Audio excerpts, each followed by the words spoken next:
ইউনূস সরকারকে, অন্তর্বর্তীকালীন সরকারকে সহায়তা দেবে সম্পূর্ণভাবে। সর্বজনীন একটি দিবস, সেটা হচ্ছে আমাদের 14 ডিসেম্বর শহীদ বীর দিবস এবং 5ই আগস্ট এই সংগ্রামী যে ছাত্র জনতা আছে তারা এই দেশটাকে আর কি টেক ওভার করেছে আমি বলতে পারি। তো তাদেরকে কিছু সুযোগ দেওয়া উচিত এবং we are try to know that the main thing is we have to give them time and let's see what's happen. এবং এই তত্ত্বাবধায়ক সরকারকে সম্পূর্ণভাবে সহায়তা করার জন্য বিএনপি বদ্ধপরিকর এবং ইতিমধ্যে করেও আসছে।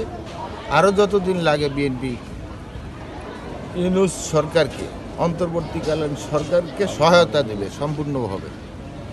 এটাই বিএনপি করতেছে এবং বিএনপির নির্বাচন চায়, সেটা সব দলের অংশগ্রহণমূলক। কিন্তু দুঃশাসন যারা বিগত সরকার করছে তাদেরকে ব্যতি রেখে তাদের রাজনৈতিক অধিকার করার আর অধিকার এই দেশে রাখে না। তারা খুনি, তারা টেরোরিজম। আমরা হচ্ছে শহীদ বিদ্যুৎজীবী দিবসটা হচ্ছে আমাদের বাঙালি জীবনের একটি অহংকার, কারণ আমাদের এই শহীদদের স্মরণেই আজকে আমরা এই স্বাধীনতা ফিরে পেয়েছি বাংলাদেশের। 1971 সালে ভাষা শহীদ থেকে শুরু করে এখন পর্যন্ত যতগুলো দিবস আছে, আমরা প্রতিটা দিবস বাঙালি জাতি খুব উৎসব আনন্দের সহিত আমরা উদযাপন করে থাকি। কারণ মানে শহীদ দিবস 21শে ফেব্রুয়ারি, 16ই ডিসেম্বর, 26শে মার্চ, এগুলো প্রতিটাই বাঙালির জন্য। আমরা বাঙালি হিসাবে আমাদের এগুলা মানে এই সমস্ত দিবসগুলো আমাদের প্রত্যেকটা নাগরিক, প্রত্যেকটা বাংলাদেশিকে পালন করা একটা নৈতিক দায়িত্ব, কারণ আমরা বাঙালি এবং বাঙালি জাতি হিসেবে আমি চাচ্ছি এই শহীদ দিবসটা আমরা সবাই যাতে একসাথে দল মত নির্বিশেষে পালন করতে পারি। এটা সবার জন্য, এটা কোনো জাতি ধর্ম কোনো দল ভেদাভেদ না, এটা সবার।